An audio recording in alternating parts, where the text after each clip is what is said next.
Okay, welcome dear students to my class. I am Mizanur Rahman Khan, Assistant Teacher of English, Bagarhat Government Girls High School. Today I will discuss a topic of English grammar with you. First, look at these sentences. What can you see? Can you guess anything? Look at the patterns of these sentences. Okay, we eat rice. Rice is eaten by us. There are pairs of sentences, three pairs of sentences. Look at these sentences. We eat rice. Rice is eaten by us. He cleans the rooms every day. The rooms are cleaned by him every day. Next, mother loves me very much. মা আমাকে খুব বেশি ভালোবাসেন. I am loved by mother very much. So, looking at these sentences, what can you guess? Can you guess anything? Can you remember? What are the patterns of these sentences? Okay, perhaps you have understood that the second sentence in each pair is another form or another is a changed form. Okay, পরিবর্তিত রূপ of the first sentence. Okay, প্রথম বাক্যের পরিবর্তিত আরেকটা রূপ হচ্ছে দ্বিতীয় বাক্যটি, and the meaning of both the sentences is the same. Okay, উভয় বাক্যের অন্তর্নিহিত অর্থ একই কিন্তু রূপটা ভিন্ন. ওকে, সুতরাং তোমরা বুঝতে পারছো এটা একটা ভিন্ন আঙ্গিকে লেখা এবং this is called voice. This is called voice and it is written in the passive voice. You know, voice is of two kinds, active voice and passive voice. সুতরাং আমরা এই বাক্যগুলো দ্বিতীয় বাক্যটা আমরা প্রথম বাক্যের ভিন্ন রূপ এবং প্যাসিভ ভয়েসে লিখেছি, তোমরা বুঝতেই পারছো. সুতরাং আমাদের আজকের আলোচ্য বিষয় হলো ভয়েস. ওকে, আমি তোমাদের ভয়েস দেখাবার আগে আরো কিছু উদাহরণ দেখাচ্ছি. ওকে স্টুডেন্টস, তোমরা যারা ষষ্ঠ এবং সপ্তম শ্রেণীর শিক্ষার্থী, তোমাদের গ্রামাটিক্যাল অংশ বা আইটেমগুলো একই রকম. ভয়েস তোমাদেরকে শিখতে হবে এবং এটা তোমরা একেবারে এলিমেন্টারি পর্যায়ে যারা ষষ্ঠ শ্রেণী তোমরা এই ভয়েস চেঞ্জ শিখতেছো, তাই না? বাক্যগুলো আসলে কিরকম ভয়েস, আমরা ভয়েস এর আক্ষরিক অর্থ কি? কণ্ঠস্বর. কিন্তু গ্রামারে ভয়েসের মানে মিনিং হলো যে দুই ধরনের প্যাটার্নের বাক্য, একই কথা আমরা একভাবে বলি, একটু অন্য আঙ্গিকে বলি. যেমন আমরা ভাত খাই, এটা আমরা প্রত্যক্ষ ভাবে বলছি অ্যাক্টিভ ভয়েসে, উক্তিতে প্রত্যক্ষ আমরা যেটা কি বলি ভয়েসে অ্যাক্টিভ ভয়েসে বলছি, এবং প্যাসিভ ভয়েসে যখন আমরা বলি তখন আমরা বলি যে ভাত আমাদের দ্বারা খাওয়া হয়. সে একটি আম খাচ্ছে, একটি আম তার দ্বারা খাওয়া হচ্ছে বা হইতেছে. এই এই প্রতিটা কথাকে আমরা দুভাবে বলতে পারি. মা ভাত রান্না করছেন বা করিতেছেন, ভাত মায়ের দ্বারা রান্না করা হচ্ছে. এভাবে আমরা কোন ব্যক্তির দ্বারা কোনো কিছু করা হয় বা হচ্ছে বা করা হয়েছিল, এইভাবে যে আমরা কথাগুলো বলি এটাই আসলে প্যাসিভ ভয়েস, নিষ্ক্রিয় বাচ্য. ভয়েসের আমরা বাংলা অনুবাদ করি গ্রামারে বাচ্য. বাচ্য মানে আসলে বাক্য, কথা, মুখের কথা. মুখের কথা আমরা দুভাবে একই কথাকে দুভাবে বলতে পারি. তো ষষ্ঠ শ্রেণী তোমরা যারা বন্ধুরা একেবারে ভয়েস নামটি প্রথম শুনতেছো, তোমাদের জন্য এই কথাগুলো বলা. সপ্তম শ্রেণীতেও তোমরা আগে শুনেছো, এক বছর আগে. উভয় ক্লাসের বন্ধুদের জন্য আমার এই ক্লাস একসাথে, যেহেতু উভয় ক্লাসের শিক্ষার্থীকেই এই ভয়েস শিখতে হচ্ছে. তো দেখো, খেয়াল করো, ভার্বগুলো তুমি খেয়াল করো. ইট আমরা খাই, প্রেজেন্ট টেন্সে লেখা. ইজ ইটেন, ভার্ব রূপটা তুমি খেয়াল করো. তারপরে ক্লিনস, এখানে আর ক্লিনড. লাভস, অ্যাম লাভড. দেখেছো বন্ধুরা? তো আমরা দেখতে পাচ্ছি যে এটা অ্যাক্টিভ ভয়েস, এটা অ্যাক্টিভ ভয়েস. তো আমাদের বিষয়টা হলো ভয়েস. এটা একটু আগে মানে টপিকটা লিখে নিই. Voice change, changing of voice. ঠিক আছে, এই হলো আমাদের টপিক. তো এটা অ্যাক্টিভ ভয়েসে লেখা আছে, এটা প্যাসিভ বা নিষ্ক্রিয় বাক্যে লেখা আছে. ওকে, এভাবে প্রতিটা, প্রথম বাক্যটা অ্যাক্টিভ ভয়েসে লেখা, দ্বিতীয়টা প্যাসিভ ভয়েসে লেখা. We eat, is eaten. আমরা এই দ্বিতীয় বাক্যটা তোমরা এখনো পরিচিত হওনি অতটা. তোমরা সাধারণত পঞ্চম শ্রেণীতে যারা পড়ে আসছো তারা সহজ করে কিছু বাক্য পড়েছো অ্যাক্টিভ ভয়েসে, সেখানে অনেক বাক্য ছিল, কিছু বাক্য প্যাসিভে ছিল, কিন্তু প্যাসিভ বিষয়টা তোমাকে বোঝানো হয়নি বা সেটা তোমাদের আলোচ্য বিষয়ও ছিল না ওই ক্লাসে. এখন শিখবে তোমরা. তো ইজ ইটেন, এখানে দেখতে পাচ্ছি আমরা ইটটা চেঞ্জ হয়েছে, এটা হলো ভার্বের একটা রূপ। তোমরা ভার্বের রূপ শিখলে এর আগে অনেক কিছু শিখতে হবে ভয়েস চেঞ্জ করার আগে। ভার্বের তিনটা রূপ আছে, প্রেজেন্ট রূপ, পাস্ট রূপ এবং পাস্ট পার্টিসিপল রূপ। ওকে, এটা হলো পাস্ট পার্টিসিপল বলা হয়। Is, it, at, eaten. ইট খাওয়া, এট খেয়েছিল, ইটেন খাওয়া হয়েছে, এরকম একটা অর্থ। তো পিছনে একটা আরেকটা অক্সিলারি ভার্ব আর দেখতে পাচ্ছি আমরা, ইজ, এখানে দেখতে পাচ্ছি আর, এখানে দেখতে পাচ্ছি এম, এবং প্রতিবারই দেখতে পাচ্ছি কি ভার্বের পাস্ট পার্টিসিপল রূপটা এখানে আসছে। এখানে এটা এই পাস্ট পার্টিসিপল রূপ আমরা এখানে সম্পূর্ণ V3 দিয়ে বোঝাতে পারি, ভার্বের তৃতীয় রূপ। এভাবে আমরা বোঝাবো। V3 লিখলে আমি সাংকেতিকভাবে ভার্বের পাস্ট পার্টিসিপল রূপ বোঝাতে চাচ্ছি, তোমরা এটা মনে রাখবে। ওকে, তো এখানে দেখো একটা অক্সিলারি ভার্ব আছে, এখানে আমাদের ভার্বের পাস্ট পার্টিসিপল রূপ রয়েছে, এখানে অক্সিলারি ভার্ব রয়েছে একটা বন্ধুরা। এবং শেষ বাক্যে রয়েছে দেখো am loved, এখানে ছিল loves অ্যাক্টিভ ভয়েসে, এখানে আছে am loved, I am loved। তাহলে এখানে auxiliary verb am loved V3। অর্থাৎ আমরা আজকে আসি মূলত তোমাদের প্রেজেন্ট ইনডেফিনিট টেন্সের বাক্যের প্যাসিভ ভয়েস কিভাবে করতে হয় আমরা সেটা দেখাবো। আর ভয়েসের প্রাথমিক যে কথাগুলো না বললেই নয়, সেটা তোমরা ইতিমধ্যে হয়তো জেনেছো নিয়মগুলো, যে আমরা এই যে অবজেক্ট, এই অবজেক্টটাকে আমরা সাবজেক্টের জায়গায় নিয়ে আসছি, এদিকে ঘুরিয়ে এখানে নিয়ে আসছি। আর এই উই, এটা সাবজেক্টটা বাক্যের ডান দিকে চলে গেছে, কখনো রূপ পরিবর্তন হয়ে আস হয়ে চলে গেছে। নাম যেটা মাদার, যেটা সেগুলো মাদার একইভাবে বসে, এই নামটা এভাবে, যেটা নাউন এটা চেঞ্জ হয় না। প্রোনাউনগুলোর রূপ চেঞ্জ হয়ে ডান দিকে যায়, বাম দিক থেকে, অর্থাৎ সাবজেক্ট থেকে অবজেক্টের জায়গায় যায় বা অবজেক্টের জায়গা থেকে সাবজেক্টের জায়গায় আসে। প্রোনাউনগুলোর রূপ চেঞ্জ হয়, কিন্তু নাউনগুলোর রূপ চেঞ্জ হয়, এটা মনে রাখবে। আরেকটা নিয়ম হলো প্যাসিভ করার সময় যখন অবজেক্টের সাবজেক্ট বসালাম তখন টেন্স অনুসারে, এটা প্রেজেন্ট ইনডিফিনিট টেন্স, একটা প্রয়োজন মতো অক্সিলারি ভার্ব আমরা ব্যবহার করব। এক্ষেত্রে আমরা am, is, are এই তিনটা অক্সিলারি ভার্বের একটা চয়েস করব। তো রাইসের পরে আমরা is বসাতে পারি, am বসাতে পারি না, আর বসাতে পারি না, তাই রাইস একবচন, আর am তো একমাত্র I এর পরে হয়। তো তারপরে মডিউলার পাস্ট পার্টিসিপল ব্যবহার করব, এরপরে বাই ব্যবহার করব। বাই ব্যবহার বেশিরভাগ প্যাসিভ ভয়েসে তোমরা মনে রাখবে বাই ব্যবহৃত হয় যখন সাবজেক্টটা অবজেক্টের জায়গায় নিয়ে স্থানান্তর করে লিখি, তখন তার আগে বাই বসে বাই ব্যবহৃত হবে। তবে ক্ষেত্র বিশেষে এটা টু হতে পারে, অন্যান্য কিছু বাক্যে ব্যতিক্রম ধর্মী কিছু বাক্যে টু হতে পারে, উইথ হতে পারে, অ্যাট হতে পারে। বিকল্পগুলো কি? টু, টু হয় বেশিরভাগ ক্ষেত্রে নো ভার্বের পরে, নোন টু, নো এই একটা মনে রাখবে, নো ভার্বের পরে টু হয় জানা, NOW, নো। যখন নোন হবে প্যাসিভ ভয়েস তখন টু হবে। আর অন্যান্য কিছু ভার্বে উইথ হতে পারে, অ্যাট হতে পারে। এই বিকল্প ভার্বগুলো হলো বাইয়ের যেগুলো ব্যতিক্রমীভাবে ব্যবহৃত হয় সেগুলো হলো এই তিনটা, অ্যাট, উইথ আর টু। যাই হোক বন্ধুরা, বেশিরভাগ বাকি বাই বসবে। আমরা আজকে প্রেজেন্ট ইনডিফিনিট টেন্স দেখাবো, তোমাদেরকে আমি আরো কিছু উদাহরণ দেখাচ্ছি। ওকে, তো আমরা বাক্যগুলো আগে লিখি। Well, dear students, look at these examples. These are some simple examples of present indefinite tense. Okay, and we have written here some affirmative sentences, some negative sentences. First, I will show you the changing of voice of assertive sentence and affirmative and negative. Okay, assertive sentence দুরকম হতে পারে, affirmative sentence এবং negative sentence।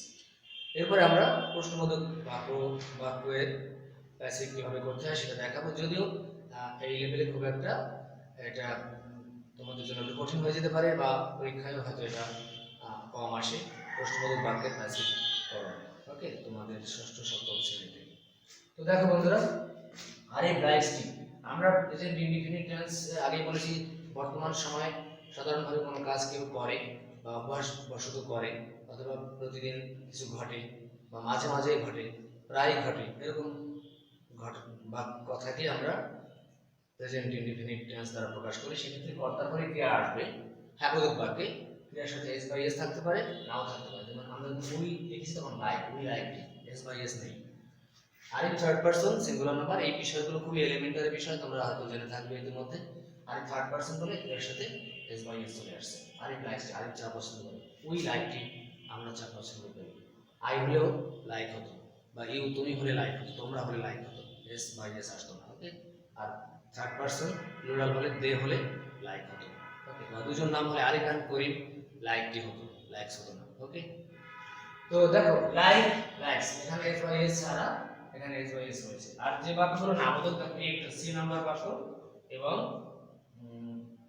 এবং শেষে E number বাক্য, এটা নামবোধক রয়েছে। Does not, এখানে আমি শুধু নট ব্যবহার করিনি, ডোন্ট, এখানে ডু নট আমরা একসাথে সংক্ষেপে লিখেছি, ডোন্ট ব্যবহার করেছি, ডাজ নট অ্যাকচুয়ালি একসাথে, বা ডাজেন্ট আমি আরো শর্ট সংক্ষিপ্ত রূপে লিখতে পারতাম, ডাজেন্ট। যাই হোক, দুটোই নামবোধক। এক্ষেত্রে আমরা এই দুটো নামবোধক বাক্য আর এই D number R A B হ্যাবোধক sentence. দেখো, তো আমরা কি করব, টি এটা হলো অবজেক্ট। অবজেক্ট কি, এটা আগে একটু বুঝতে হবে। অবজেক্ট হচ্ছে, অবজেক্টের আক্ষরিক অর্থ হচ্ছে, তুমি যদি ডিকশনারি দেখো দেখবে যে অবজেক্ট মানে হলো বস্তু বা জড় বস্তু, যে কোনো জড় বস্তু, বা লক্ষ্য, টার্গেট। আমার ডাক্তার হওয়া আমার জীবনের একটা লক্ষ্য, ইট ইজ মাই অবজেক্টিভ, আমরা সেক্ষেত্রে অবজেক্টিভ বলি, লক্ষ্য। যা হোক, গ্রামারে হচ্ছে অবজেক্ট হলো, বাংলা ব্যাকরণে আমরা বলি কর্ম। অবজেক্ট হলো সেই ব্যক্তি বা বস্তু যাকে অবলম্বন করে কর্তা ক্রিয়ার কাজ সম্পন্ন করেন।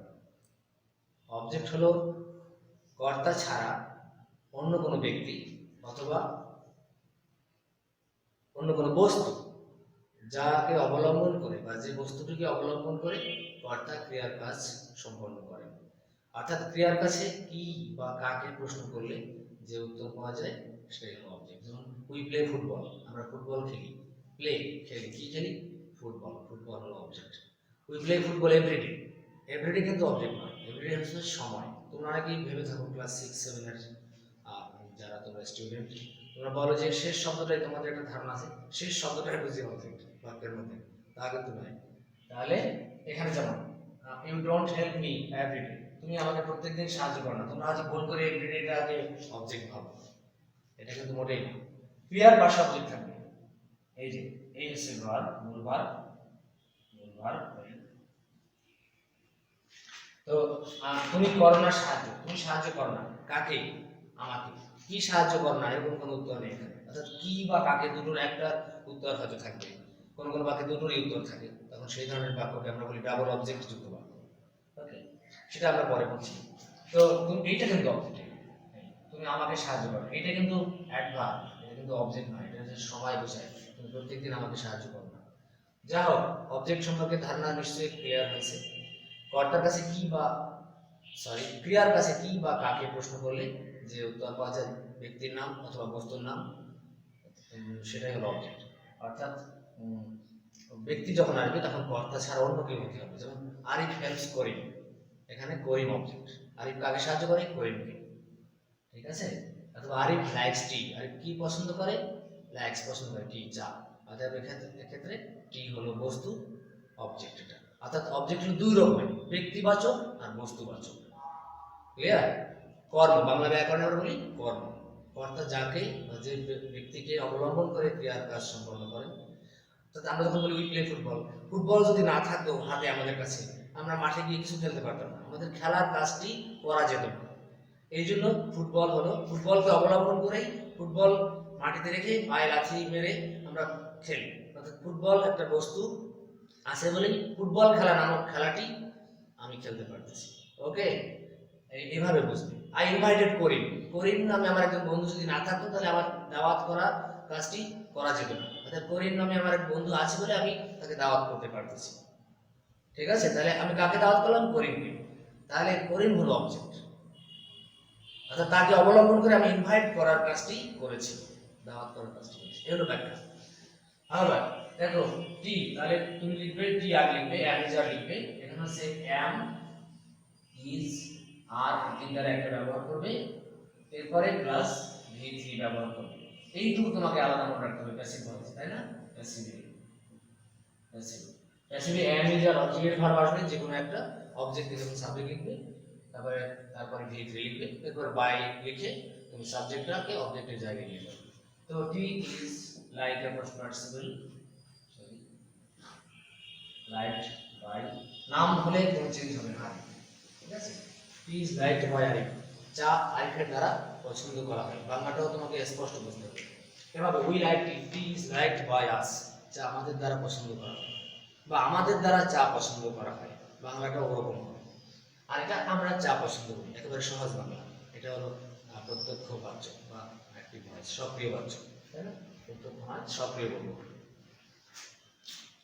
সাবিনা ওয়ান্টস সাম রাইস, দেখো এখানে রাইস হলো অবজেক্ট, কি চাই সাবিনা? চাল বা ভাত যাই বলো, কিন্তু এর আগে বিশেষণ রয়েছে, কিছু পরিমাণ বোধক কিন্তু একটা শব্দ রয়েছে, অর্থাৎ এটা সহ কিন্তু অবজেক্ট, এটা সহ সাম শব্দটি সহ অবজেক্ট অবজেক্ট হতে হবে এবং এটা সাবজেক্টের জায়গায় চলে আসবে। সাম রাইস, রাইস দেখো এক বচন, অর্থাৎ আমি জানি কোনটা আমাদের আসবে, ইজ আসবে, হ্যাঁ আসবে না, আরও হতে পারে না। রাইস আমরা গুনতে, চাল গুনতে পারি না, ছোট ছোট চাল, লক্ষ লক্ষ চাল হতে পারে এক কেজি চালে, তাই না? আদারটা গোনা অসম্ভব। এই জন্য আনকাউন্টেবল নাউন সবসময় এক বছর হতে হবে। রাইস, তারপরে ফ্লাওয়ার, ময়দা, পানি, ওয়াটার, মিল্ক, হেয়ার, চুল, এগুলো। রাইস হলো সেরকম, rice is, some rice is wanted, one first person কি ওয়ান্টেড বাই সাবিনা। সাবিনাটা ভিতরে গেলেও বড় হতে হবে, যদি এটা প্রপার নাম, বেশ বড় হতে হবে। তো দেখো কিছু চাল সাবিনার দ্বারা চাওয়া হয়, এগুলো Bangla. You don't help us, নেগেটিভের ক্ষেত্রে এখানে am is are plus be, এটা হলো আসছে হ্যামবোধক বাক্য। তুমি নাবোধকের ক্ষেত্রে এখানে am not এর সাথে not দিবে, is not এবং are not, এগুলোর সাথে জাস্ট একটা not আসবে। ওকে, তাহলে এখানে অবজেক্ট কি, অবজেক্ট আগে লিখবো মি, মি থেকে লিখবো আই, মি এর মানে সাবজেক্টিভ রূপ কি বা নমিনেটিভ রূপ আই, আর মি হলো অবজেক্টিভ রূপ। এই বিভিন্ন পার্সন গুলো তোমাদের সাবজেক্টিভ রূপ, পজিটিভ রূপ এবং অবজেক্টিভ রূপ, এগুলো তোমাদের আলাদা করে লিস্ট করে শিখতে হবে। I, my, me, my, mine আছে মাঝে পজিটিভ এবং মি হলো অবজেক্টিভ রূপ। তোমাকে সাবজেক্টিভ রূপ এবং অবজেক্টিভ রূপ দুটো জানতে হবে, এই দুটো রূপগুলো মুখস্থ রাখতে হবে প্রোনাউনের। সেক্ষেত্রে এটা না পারলে কিন্তু তুমি ঠিক করে লিখতে পারবে। তো আই অ্যাম, তাই না? আই অ্যাম, মানে যেহেতু নাবোধক এই নটটা থাকবে, তাই না? I am not, I am not helped, helped, তাই না? এটা মুছে দিই, এগুলো মুছে দিই। I am not helped by you, by you আগে লিখবে, ইউ এর অবজেক্টিভ রূপ ইউ, ওকে। তারপরে এভরিডে অতিরিক্ত শব্দটা আমরা শেষে লিখব, okay. I am not helped by you everyday, প্রতিদিন আমি তোমার দ্বারা সাহায্য প্রাপ্ত হই না, আমাকে সাহায্য করা হয় না তোমার দ্বারা প্রত্যেকদিন। এরকম today they will attend the meeting, আজ তারা একটা আলোচনায় অংশগ্রহণ করবে, আলোচনা সভায় অংশগ্রহণ করবে। এখন বাক্য এমন ভাবে থাকে যে এখানে যেমন অবজেক্টটা একটু ভিতরে আছে, বিশেষ শব্দ অবজেক্ট না, তোমরা যেটা ভুল করো, এখানে কিন্তু সাবজেক্টটা ভিতরে আছে, প্রথম শব্দটি সাবজেক্ট নয়। টুডে এটা টাইম, সময় প্রকাশক শব্দ, এটা অ্যাডভার্ব বলি আমরা, এখানে সাবজেক্ট এটা, তারপরে ভার্ব হচ্ছে টুডে দে, আমরা প্রেজেন্ট ইনডিফিনিট লিখছিলাম, উইল মুছে দিই। Today they attend a meeting, আজ তারা একটা মিটিং এ অংশগ্রহণ করে, তাহলে আমরা লিখব এইটা হলো ভার্ব, আর এই মিটিং হলো কি, কিতে অংশগ্রহণ করে, কি এর উত্তর, এটা হলো অবজেক্ট। তাহলে আমি লিখব টুডে, এখানে আগে লিখে দিতে পারি, এখানে টুডে চাইলে আমি আগে লিখতে পারি, today a meeting, a meeting, meeting একটা আলোচনা সভা, is attended, attended first person, attended by them, আজ তারা একটা মিটিং এ অংশগ্রহণ করে, করে মানে করতে যাচ্ছে, এখানে এরকম ভাব বোঝায়, আমরা অনেক সময় ইনডিফিনিট টেন্সে লিখি বা বলি। তাহলে আজ একটা মিটিং, একটা আলোচনা সভায় তাদের দ্বারা অংশগ্রহণ করা হয় বা হতে যাচ্ছে, এরকম বোঝাচ্ছে। she does not disturb us, এখানে যখন সাবজেক্ট she, নাবোধক বাক্য আছে, disturb হলো ভার্ব, us হলো অবজেক্ট। তোমাকে সাবজেক্ট, এটা হলো সাবজেক্ট, ভার্ব এবং অবজেক্ট, এটা তোমাকে আগে চিহ্নিত করতে হবে। তিনটা জিনিস বুঝতে পারলেই, বাক্যে আইডেন্টিফাই করতে পারলেই তুমি প্যাসিভ ভয়েস করতে পারবে। তাহলে আজ তুমি লিখবে উই, উই, এখানে নাবোধক বলে এখানে দেখো কি উই পরে আর হবে, আর নাবোধকের জন্য নট থাকবে, ঠিক আছে? We are not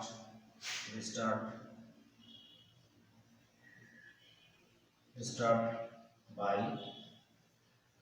her, she থেকে হবে her, she, her, her, objective রূপ her, তার দ্বারা আমাদেরকে ডিস্টার্ব করা হয় না বা বিরক্ত করা হয়। এই মোটামুটি আমরা নাবোধক এবং ধাবোধক বাক্য লিখলাম।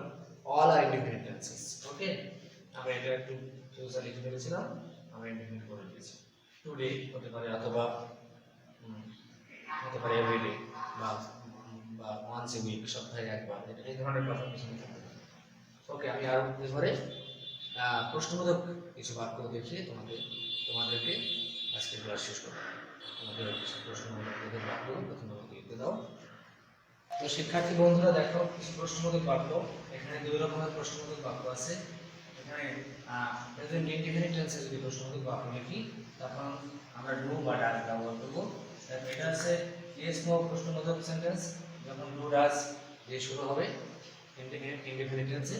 আর এটা হচ্ছে ডব্লিউএস কোশ্চেন, তাহলে তোমরা দেখতে পাচ্ছ ওয়ার্ড ডব্লিউ যুক্ত একটা শব্দ দিয়ে প্রশ্ন শুরু হচ্ছে। এখানেও কিন্তু দেখো আমি ডু ডাজ ব্যবহার করছি, তাই না? তুমি ডু ডাজ দেখলে বুঝবে এটা প্রেজেন্ট ইনডিফিনিট টেন্সের প্রশ্ন। সেক্ষেত্রে তোমার একই নিয়ম, অ্যামিজার ব্যবহৃত হবে। এগুলো দিয়ে বাক্যের শুরুতে আসবে, সেক্ষেত্রে অ্যামিজার বাক্যের এই দুটোর প্রথমে আসবে, তবে এই দুটোর একেবারে প্রথমে অ্যামিজার আসবে না। এখানে এই ডব্লিউএস ওয়ার্ডটি প্রথমে ব্যবহৃত হবে, ঠিক আছে? এক্ষেত্রে নিয়ম হলো ডব্লিউএস ওয়ার্ডটি সবার আগে লিখে তারপরে এগুলোর একটা অবজেক্ট অনুসারে এগুলোর একটা লেখা, তারপরে অবজেক্টের সাবজেক্টের জায়গায় লেখা, তারপরে আস্তে আস্তে করা। আমরা দেখাচ্ছি do you like mango, you হলো সাবজেক্ট, ভার্ব এটা হলো অবজেক্ট, তাই না? তাহলে ম্যাঙ্গো সাথে আসতো কি আই লাইক ম্যাঙ্গো, এই mango is liked by me, আমরা ইজ লিখতাম অ্যাসার্টিভ ভাবে। সেই অনুসারে সেই মতো ম্যাঙ্গোর জন্য আমরা ইজ দিয়ে কথা শুরু করব। এখানে ইজ আসবে ম্যাঙ্গোর সাথে, is mango like a past participle liked by you. এই আমরা প্রশ্নবোধক চিহ্ন দেব। দেখো ডু শব্দটা আমরা কোনো কাজে ব্যবহার করি প্যাসিভ ভয়েসে। ডু ডাজ প্যাসিভ ভয়েস মোটেই থাকবে না। সেই অ্যাসার্টিভ সেন্টেন্সের বেলায় যখন আমরা নাবোধক বাক্য লিখেছিলাম তখনও ছিল না, প্রশ্নবোধক বাক্য থাকবে। ডু ডাজ মোটেই কোনো প্যাসিভ ভয়েসের বাক্যের মধ্যে কোথাও থাকবে। তারপরে ইউ সাথে আসবে আর, তাই না? আর, যেমন আর ইউ এর subject include you, are you helped by him, ঠিক আছে? ডাজ হবে মোটেই, ডাজ প্যাসিভ ভয়েসে কোথাও নেই। হোয়াট ডু ইউ ওয়ান্ট, এখানে ইউটা সাবজেক্ট আর ওয়ান্ট হচ্ছে ভার্ব, আর এই হোয়াট কিন্তু মূলত অবজেক্ট। তুমি কি চাও, যদি বলতাম তুমি একটা কলম চাও, তাহলে উত্তরে ইউ ওয়ান্ট এ পেন, পেনের পরিবর্তে হোয়াট আসছে বলে এটা পেনের প্রোনাউন, আমরা বলি ইন্টারপ্রেটিভ প্রোনাউন। আসলে একটা বস্তুর নামের পরিবর্তে হোয়াট বসছে। আর প্যাসিভেও আমাকে যেহেতু অবজেক্ট আগে আসতো আর ডাব্লিউ, সেই জন্যই হোয়াট এখানে আগে বসতেছে, ঠিক আছে? এই জন্য হোয়াট দিয়েই কথাটা শুরু হবে, হোয়াট। এখন হোয়াট যদি একটা বস্তু হয়, তুমি কি চাও, এরকম কি চাও হলে আমরা প্লুরাল ধরি, আমরা এক বচন ধরেই করে দেবো। আমরা ভাববো যে তুমি একটা বস্তু চাও, একটা জিনিস চাও, তাহলে হোয়াট করে সেই একটা জিনিস কল্পনা করলে আমরা ইজ দেবো। হোয়াট ইজ এরপরে আসবে ওয়ান্ট, ভার্বের পাস্ট পার্টিসিপল, ওয়ান্টেড বাই, এখানে ইউ এর অবজেক্টিভ গ্রুপ, তাই না? What is wanted by. দেখো এভাবে তুমি চিন্তা করবে। হুইচ স্টোরি, হুইচ এর পাশে আরেকটা নাউন আছে, এটা কিন্তু একসাথে অবজেক্ট। কোন গল্পটি, ডাস রিমা লাইক, রিমা সাবজেক্ট, এটা ভার্ব। তাহলে এই অবজেক্টটা এখানে এই বাক্যে আসলে উল্টানো আছে, অবজেক্টটা আগে আছে। এই ওয়ার্ডটা অবজেক্ট ইন্ডিকেট করে, ইঙ্গিত প্রকাশ করে, ইঙ্গিতে বোঝায়। আর হোয়াট হুইচ স্টোরি, কোন গল্পটা, এটাও অবজেক্ট। এখানে উল্টানো, সাবজেক্ট ডান দিকে, অবজেক্ট বাম দিকে, আর প্যাসিভ অবজেক্ট বামেই যেত। এই জন্য আমাকে আবার হুইচ স্টোরি দিয়েই শুরু হবে, হুইচ স্টোরি। এবং ডাব্লিউএস ওয়ার্ড থেকে আগে লিখতে হবে, পাশে স্টোরি লিখতে হবে, হুইচ স্টোরি। তারপরে স্টোরি এক বছর, এই জন্য ইজ লিখবো, লাইট বাই রিমা, তাই না? রিমা নাম এরকম থাকবে। ডাজ আমরা কোথাও ব্যবহার করি, কাছে বলেছি। ওকে, তোমরা আশা করি এই প্রশ্নবোধক বাক্য একটু প্র্যাকটিস করবে। ষষ্ঠ শ্রেণীতে এটা কঠিন করাটা বা বোঝাটা, তোমরা আস্তে আস্তে ম্যাচিওর হবে, বুঝবে। আমরা হোমওয়ার্ক দিয়ে শেষ করব। প্রিয় শিক্ষার্থী বন্ধুরা, তোমাদের হোমওয়ার্ক দিচ্ছি, তোমরা তোমাদের নোটবুকে লিখে নাও। হোমওয়ার্ক হচ্ছে প্রেজেন্ট ইনডিফিনিট টেন্স, আমরা এতক্ষণ আলোচনা করলাম। শুধুমাত্র এই একটি টেন্সের পাঁচটি অ্যাসার্টিভ বাক্য তোমার ইচ্ছে মতো লিখবে। এর মধ্যে হ্যাবোধক নাবোধক উভয়ভাবে লিখতে পারো, এবং পাঁচটি ইন্টারোগেটিভ সেন্টেন্স, এটাও তুমি ইয়েস নো কোশ্চেন বা ডাব্লিউএস কোশ্চেন মিশিয়ে লিখতে পারো, উভয় প্রকারের বাক্য লিখতে পারো। তো পাঁচটি অ্যাসার্টিভ এবং পাঁচটি ইন্টারোগেটিভ বাক্য নিজের মতো করে তুমি উদাহরণ লিখবে, যাতে অবজেক্ট থাকতে হবে এরকম। লিখে তুমি সুন্দর প্যাসিভ ফর্ম লিখো বা প্যাসিভ ভয়েস করো, প্যাসিভ চেঞ্জ করো। এটাই তোমার হোমওয়ার্ক। আশা করি আজকের আলোচনা যদি তোমরা মনোযোগ সহকারে খেয়াল করো এবং দেখে থাকো, তাহলে ভয়েস তোমাদের কাছে অত্যন্ত সহজ মনে হবে। সাথে সাথে তোমরা বাংলা অর্থ কী দাঁড়ালো প্যাসিভ করার পরে তুমি সেটার দিকেও একটু বিশেষ নজর দেবে এবং আশা করি আস্তে আস্তে তুমি ভয়েস বুঝতে পারবে। এবং এটা আমাদেরকে জানতে হবে, ইংরেজি ভাষা খুবই গুরুত্বপূর্ণ একটা বিষয়। আমরা প্রচুর প্যাসিভ ভয়েসে কথা বলি আমাদের দৈনন্দিন জীবনে, খবরে বলা হয়। তোমাদেরকে এগুলো বুঝতে হবে, প্যাসিভ ভয়েস ভালো করে বুঝতে হবে, তাহলে তুমি ভালো করে ইংরেজি লিখতে বলতে পারবে। ওকে শিক্ষার্থী বন্ধুরা, আজকের মতো তোমাদের কাছে বিদায় নিচ্ছি। সুস্থ থাকো, বাড়িতে থাকো। ধন্যবাদ।